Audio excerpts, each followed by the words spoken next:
दोस्तों, हम आपके लिए लेकर आए हैं उम्मीद the last dream short film का दूसरा भाग। इसे बेहतर तरीके से समझने के लिए इसका पहला भाग अवश्य देखें। इसके पहले भाग का लिंक आपको आई बटन या डिस्क्रिप्शन बॉक्स में मिल जाएगा। धन्यवाद।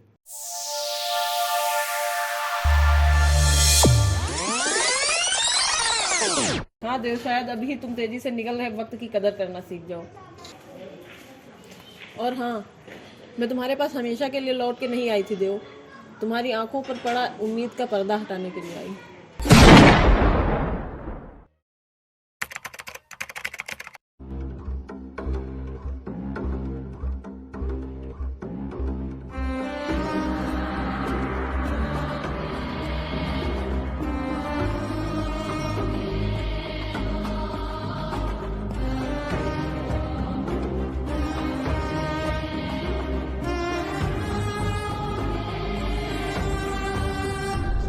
यार, घर पहुंचने में तो रात हो जाएगी।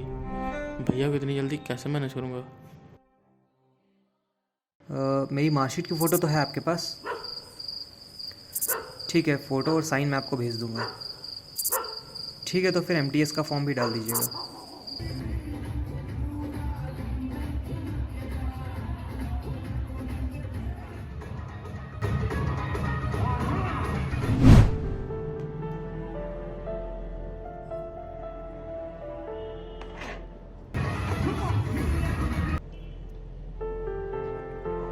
कुछ बात हुई तुम्हारी? अभी नई हुई क्या मतलब है? शादी के बाद करने वाले होगा? किसी चीज की जरूरत तो नहीं अंजलि बेटा? नहीं पापा। भैया भैया, बड़ी खबर है आपके लिए। अभी तो हम दोनों बनारस में ही हैं अंकल जी, तो सिलेक्शन लेके ही लौटेंगे। आप रखो फोन भैया। हाँ ठीक है अंकल जी, आते हैं तो मुलाकात होती है। नमस्ते अंकल जी। क्या हुआ डब्लू, बहुत परेशान है तू? आपके तो लग गए भैया। भाभी का घर सजा हुआ है। अभी उधर ही से आ रहा हूँ। आज उनकी शादी है, वो भी किसी और के साथ। इंटरकास्ट है। रिलेशनशिप में आने से पहले बोले थे ना हम, उनको तुमसे बहुत बड़ी जॉब की उम्मीद नहीं है, बस तुम पर एक सरकारी नौकरी का ठप्पा चाहिए, ठप्पा। अब खोने का टाइम नहीं है भैया। ये सोचिए शादी कैसे रुकवाई जाए। ये डब्लू तू बता, क्या करना चाहिए मुझे? मेरी सुनते कहाँ हैं आप? जो तू कहेगा वो करूँगा। भाग के कोर्ट मैरिज कर लीजिए आप। तो चल के कोर्ट मैरिज कर लेते हैं। भाग कर कोर्ट मैरिज करने के बाद क्या होगा ये तुमने सोचा है? अंजलि, मुझे उम्मीद है कुछ नहीं होगा और एक दिन सब मान जाएंगे। नहीं देव, मेरे सिर्फ इसी कदम की वजह से समाज की कई लड़कियों की स्वतंत्रता छीन जाएगी, पढ़ाई बंद करा दी जाएगी, और तो और वे जन्म लेने से पहले ही मार दी जाएंगी। नहीं डब्लू, वो लड़की भागकर शादी करने वालों में से नहीं है। शायद भाभी से कहती थी, आपको वक्त की कदर नहीं है। आप जिन दो सपनों के लिए मुझे बनारस लेकर आए थे, उसमें से आज एक टूटकर बिखर जाएगा, और आज का दिन गुजरते ही दूसरे सपने का कोई खास मौका नहीं दिया जाएगा अपनी लाइफ में। यार डब्लू, वो भागकर शादी नहीं करेगी मुझसे। इस बारे में मैं पहले उससे बात कर चुका हूँ। भागने भगाने का चक्कर मुझ पे छोड़िए, आप तैयार होकर आइए बस।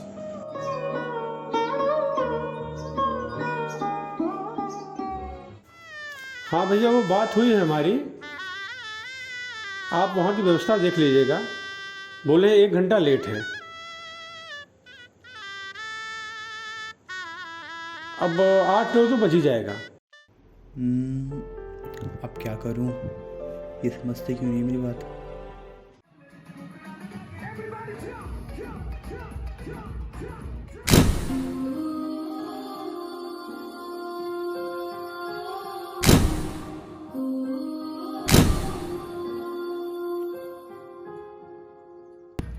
आइए भैया, भाभी इसी कमरे में है, जाकर बात कर कर लेकर आइए।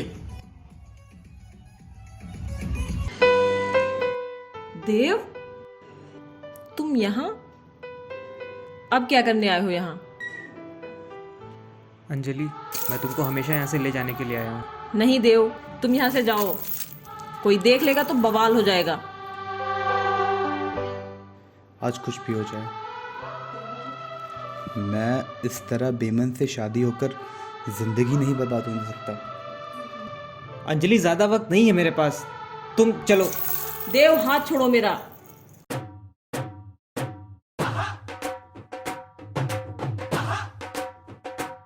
अंकल आप अंदर नहीं जा सकते। अंदर जरूरी मीटिंग चल रही है। ओ उबले हुए आलू, निकल यहाँ से, नहीं तो तेरा भरता बना के बारातियों में बंटवा दूंगा। आप तब तक अंदर नहीं जा सकते जब तक मेरे भैया अंदर है। क्या तेरा भाई अंदर है?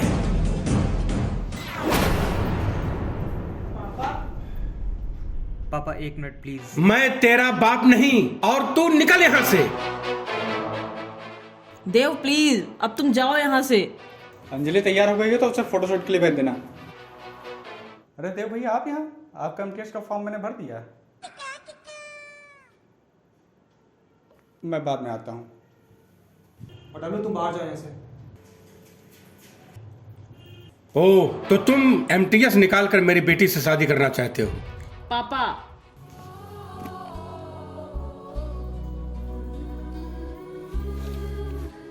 पापा, पीसीएस फाइनल का रिजल्ट आ गया। अब तुम बताओ बेटा, क्या चाहते हो? एक पीसीएस अधिकारी की बहन की शादी एमटीएस के लिए संघर्ष कर रहे लड़के से कर दी जाए? पापा, अब ज्यादा हो रहा है।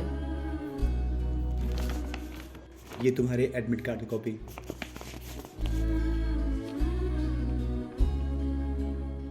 तुम्हारे भाई डब्लू से ली थी, मैं उसे जानता हूँ। भैया पक्का हो जाएगी ना शादी?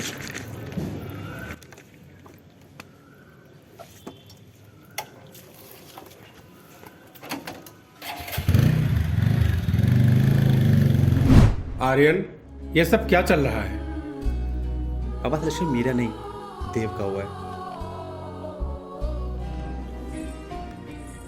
ओ थैंक्स यार, यहाँ आने के चक्कर में रिजल्ट देखना ही भूल गया था। अंकल, अब तो पापा कहने का हक है ना मुझे? इस पोस्ट की लालच किसी और को देना।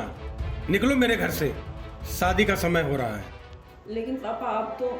तुम चुप रहो। 1 मिनट, वो चुप रहेगी, लेकिन अब मैं चुप नहीं रहूंगा। क्या चाहते हो बेटा? सिर्फ जाति को लेकर शादी ना करने पर अड़े हुए ना पापा। क्या कसूर है इन दोनों का? बस इतना ही ना कि वो आपके यहाँ पंडित होकर पैदा हुई है और ये एक यादव की फैमिली में पैदा हुआ है। पापा, शायद आपको याद नहीं है, जब आप हॉस्पिटल में थे और आपको खून की सख्त ज़रूरत थी ना, तो जिस लड़के ने आपको खून दिया था वो एक मुस्लिम था।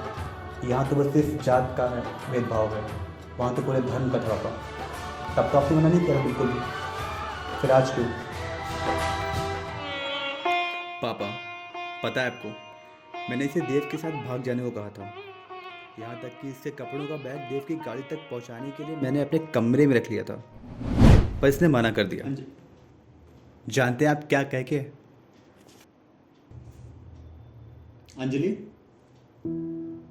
तुम देव के साथ भाग क्यों नहीं आती हो? भैया, भागने का फैसला मुझे सही नहीं लग रहा है। एक बार पापा के बारे में तो सोचिए। समाज के लोगों से भागकर जिंदगी भर वो कैसे जिएंगे? और ये समाज के बारे में तुम कब से सोचने लगी? समाज को नहीं भैया, पापा इतने लाड प्यार से रखे हम दोनों को, क्यों ना एक बार अपनी खुशियों को रौंद कर उनकी खुशियों का महल खड़ा किया जाए। तुम्हारा दिमाग बंद हो चुका है, तुम अपने कमरे में जाओ और पापा से बात मैं खुद करूँगा। पापा, शायद आपको याद नहीं है, जब आप हॉस्पिटल में थे और आपको खून की सख्त ज़रूरत थी ना, तो जिस लड़के ने आपको खून दिया था वो एक मुस्लिम था। यहाँ तो सिर्फ जात का है भेदभाव है, वहाँ तो पूरे धर्म का था पापा। तब तो आपने मना नहीं किया बिल्कुल भी, फिर आज क्यों? पापा, हम दोनों की जिंदगी का सवाल है, प्लीज। बेटा, मुझे माफ करना। मुझे समझ में आ गया है कि समाज से कोई भी कुरीत हटाने से पहल खुद से करनी होगी। हम स्टूडेंट उम्मीद के सहारे बैठ अपना वक्त कभी ज़ाया नहीं करते। अगर लगन और जुनून हो मंजिल को हासिल करने की, तो हम सपनों की डोर कभी टूटने नहीं देते। रास्ते में कदम कितने भी डगमगा जाएं, पर हम मंजिल पाने की आस कभी छूटने नहीं देते।